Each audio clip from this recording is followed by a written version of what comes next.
boss called me into his office and he was like, have you considered rebranching?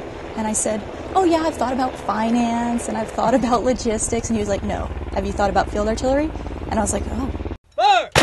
First Lieutenant Kayla Christopher, Bravo Battery, 1st of the 160th FA. Field artillery. For years, it has been one of the Army's combat arms roles open exclusively to male soldiers. Lieutenant Christopher took advantage of a change in policy to become the first trained female field artillery officer in the Oklahoma National Guard. For Lieutenant Christopher, though, it's less about blazing trails and more about following tradition. I have a really long family tradition of being in the military.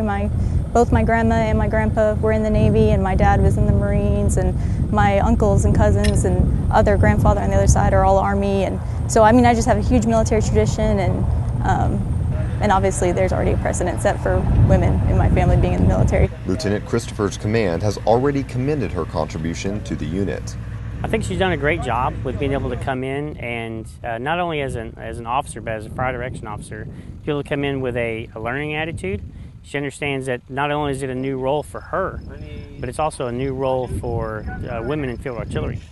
Captain Riddle also said there has been no operational difference between male and female soldiers.